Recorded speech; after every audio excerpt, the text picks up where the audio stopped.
Bonjour à tous et bienvenue dans votre édition consacrée à l'actualité régionale. Dans les titres de ce lundi 8 octobre, un rapport des experts du climat, le GIEC, a été publié ce lundi et selon eux, une hausse de 1,5 degré des températures serait délétère pour l'environnement. Face à l'urgence, les citoyens sont de plus en plus nombreux à se mobiliser comme ce week-end à Vannes.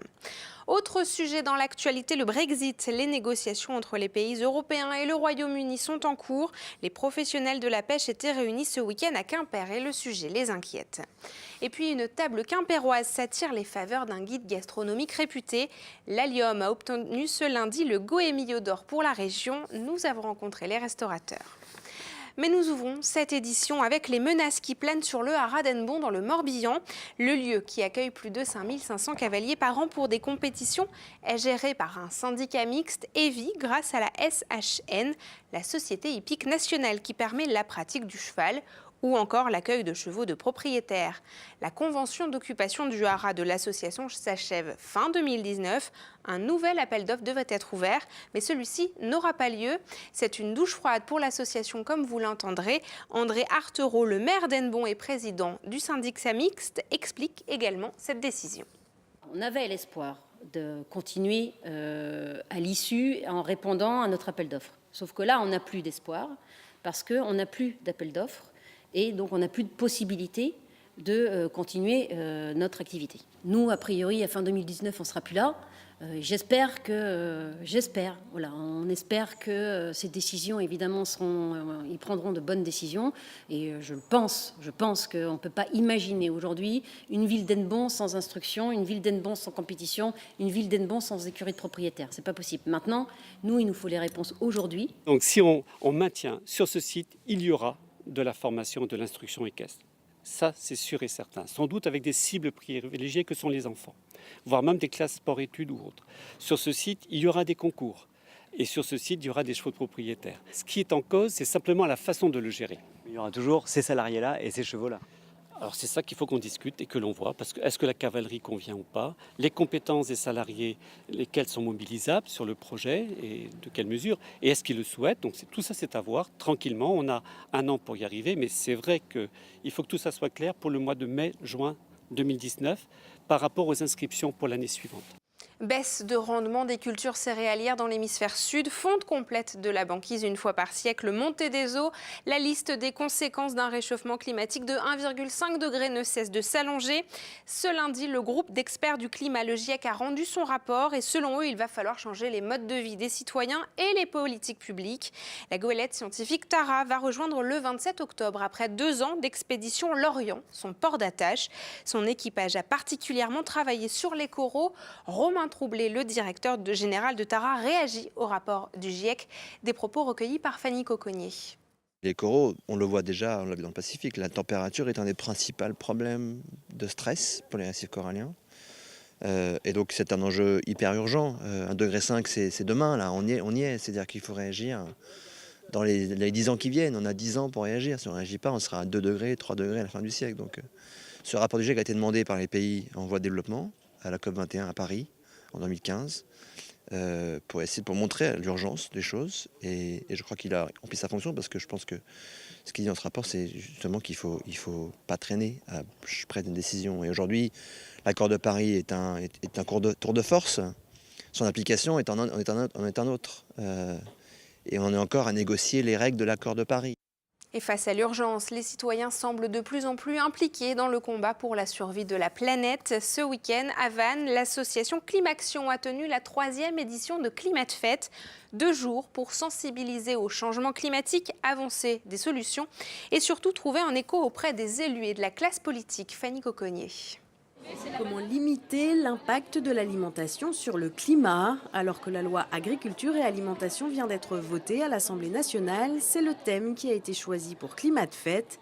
À travers des conférences et des ateliers, les associations locales ont tenté d'apporter leurs réponses. On apporte des choses nouvelles, par exemple, On intervient par exemple maintenant dans des quartiers, dans des fêtes de quartier. Eh bien, on demande absolument qu'il n'y ait plus de plastique. On est citoyen, on est bénévole, eh bien nous on se prend par la main. Des initiatives parfois novatrices que les associations veulent ensuite porter plus haut. On puise nos idées dans les échanges, dans le partage qui est fait lors de nos ateliers. Et c'est à nous, après, en tant qu'association, de porter justement ces choses qui peuvent après être reproduites par les collectivités ou communes. Ce principe du travail conjoint entre citoyens et décideurs, le mouvement Morbihan en transition veut le mettre en pratique. En marge de ce week-end de fête, Joël Labbé, sénateur du Morbihan, et ses colistiers des sénatoriales 2017 ont lancé un mouvement politique. Il faut absolument que l'on travaille avec et la population et les élus locaux aussi, parce qu'au Sénat, on représente les territoires, on représente les élus locaux. C'est un mouvement mixte, citoyens, élus locaux, élus nationaux, pour véritablement travailler ensemble d'une façon structurée. L'immensité des gens ouverts, des gens qui sont lucides et qui veulent faire bouger les choses, eh ben, ils ont complètement leur place là-dedans. L'Assemblée générale constitutive du mouvement a rassemblé une centaine de personnes. Ils s'engagent à faire des enjeux environnementaux une priorité des décisions publiques locales. Et à noter également que ce lundi, des députés de 6 groupes politiques ont décidé de créer un collectif pour travailler de manière partisane sur le sujet de l'écologie. Parmi les signataires, l'élu breton Erwan Balanant du Modem. C'est le moment de retrouver votre chronique Toute Image, la Bretagne en 5 infos, préparée aujourd'hui par Jérôme Gallo. Le petit Finch Bernard a-t-il le droit de s'appeler Finch ? La cour d'appel de Rennes se penche sur la question à partir de ce lundi. Au cœur des débats, l'orthographe bretonne de Finch et l'utilisation du tilde banni de l'état civil.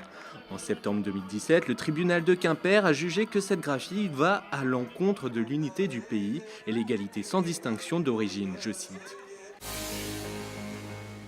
Première réaction politique sur les cas anormalement élevés d'enfants nés sans main à Guidel dans le Morbihan. Sur RTL, ce lundi, Yannick Jadot s'est dit scandalisé et pour le député européen, le coupable ne fait guère de doute. Il est très probable que ces malformations soient liées aux pesticides. Pour rappel, à Guidel, 4 cas de malformation ont été détectés entre 2011 et 2013. La série noire continue à Brest. Dans la nuit de samedi à dimanche, 5 voitures ont été incendiées tout près du bourg de Saint-Marc. Le bidon d'essence retrouvé à proximité favorise la piste criminelle.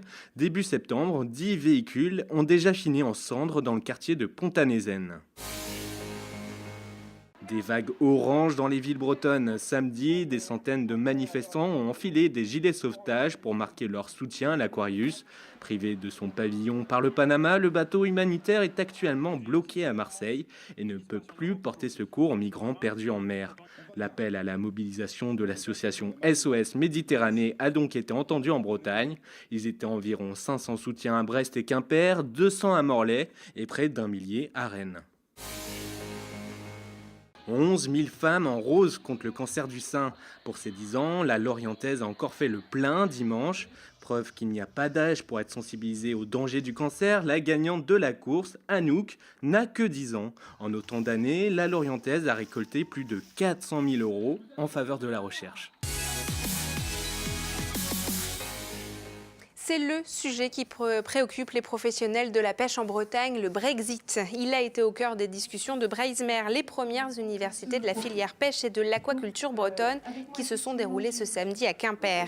Le Brexit est en pleine négociation. Le prochain sommet européen sur le sujet doit se tenir le 17 octobre. Alors où en est-on et quelles sont les conséquences en Bretagne? Explication avec Sophie Lecroisier. Depuis 54 ans, les navires français peuvent pêcher jusqu'à 19 km des côtes britanniques. Cet accord conclu ne convient plus aux Anglais. Dans le cadre des négociations sur le Brexit, les eaux britanniques pourraient donc ne plus être accessibles aux pêcheurs français. En Bretagne, 140 navires dépendent de la ressource britannique. La filière halieutique bretonne redoute un Brexit dur. Tout le monde sait qu'il y aura un impact. Maintenant, en fonction des accords qui seront trouvés, à aujourd'hui, on ne peut pas donner de chiffres. Parce que s'il y a la continuité de la possibilité d'accès aux eaux et à la ressource, l'impact sera différent de celui d'un non-accord. Donc si c'est un non-accord, évidemment que ce seront des milliers d'emplois qui seront malheureusement supprimés du jour au lendemain. Les 27 pays membres de l'Union européenne gardent une position unie et ferme face à la Grande-Bretagne. Un accord devra être trouvé d'ici le 29 mars prochain. Nous avons déposé pour la gestion un programme d'investissement important de 28 millions d'euros qu'il convient plutôt d'orienter sur les besoins des professionnels. La perspective d'un Brexit dur et la difficulté des flottes de pêche, la baisse des volumes débarqués et commercialisables dans les criées crée une véritable incertitude pour à la fois évidemment notre stratégie d'investissement, mais au-delà de ça, pour même l'activité économique, puisque les zones portuaires ou les ports de pêche du Sud-Finistère hébergent quand même bon nombre d'entreprises. La filière conchilicole bretonne est elle aussi pleine d'incertitudes. Personne n'a pensé que les coquillages étaient concernés par le Brexit. Et en fin de compte, je vais rappeler qu'effectivement, il existe pas mal de nos confrères qui produisent sur ces pays d'Irlande et Irlande du Nord et Écosse, qui vont subir le Brexit directement. Donc demain, quid des importations et des transferts sur la France. La filière halieutique bretonne doit, en plus des négociations autour du Brexit, faire face aux négociations de la future politique européenne commune des pêches, incluant la renégociation des quotas. Autre durcissement à venir, l'obligation de débarquement de toute capture dans le but de limiter le rejet de poissons non désirés. Ce calendrier serré des négociations fait monter la tension entre pêcheurs sur les eaux européennes. Et autre date dans le calendrier du Brexit, 2021, c'est cette année-là que le Royaume-Uni doit retrouver la pleine maîtrise de ses eaux. Filons maintenant dans la cuisine de Lionel Hénaf. Ce restaurateur quimpérois a décroché ce lundi à Deauville avec sa femme Frédéric le Go et Millau d'Or pour la région Bretagne. Frédéric Lorenzon a rencontré le couple. Les graines d'allium. Allium ursina ou encore ail des ours, c'est la plante emblématique de Lionel Hénaf. Penché sur son piano, le chef compose une cuisine naturelle qui a séduit le célèbre guide. Avec 16,5, il est propulsé Go et Millau d'Or 2018 pour la région Bretagne. Une progression inhabituelle dans le célèbre guide, plutôt connu pour décerner les points au compte-gouttes. Je ne veux pas dire que j'ambitionnais pas une évolution dans le guide, mais c'est vrai que là, prendre 1,5 point de plus d'un coup, c'est vrai que c'est quand même une très très belle nouvelle. Avec sa femme Frédéric, en salle, le chef collectionne les distinctions. En 2016, seulement 5 mois après l'ouverture, le couple engrange déjà une étoile au Michelin. Et pourtant, ils avaient eu du mal à financer leur installation. Ils avaient eu alors recours à un financement participatif. On est plus que contents. On est contents pour les gens qui, il y a 3 ans, nous ont fait confiance aussi, qui nous ont aidés à être là. Parce que sans ce financement participatif, on n'y serait pas arrivé. Donc, non, c'est un bonheur. On est très, très contents. Derrière la belle histoire de solidarité, il y a aussi un long travail. Lionel et Frédéric avaient déjà été étoilés en 2001 dans un autre restaurant à Pluguffan. Fidèle à ses choix, Lionel récolte une fois de plus les fruits de ce long travail. Je suis très porté sur la nature, je fais beaucoup de cueillettes. Le nom du restaurant d'ailleurs est lié à ça parce que l'allium, pour moi, c'était l'ail des ours en latin, Allium ursina, mais j'en cueille énormément au printemps. Donc voilà, après chacun a sa propre sensibilité. La cuisine pour moi, ça doit être ça avant tout, quoi. Désormais, l'Allium est le 2e restaurant le mieux noté par le Go et Millau en Bretagne, derrière l'auberge des Glaziques à Plomodierne. Nul doute que le prochain guide Michelin sera attendu avec impatience à Quimper. Et c'est la fin de cette édition. Je vous retrouve demain à 19h pour un nouveau GT. Passez une belle soirée sur nos antennes. À demain.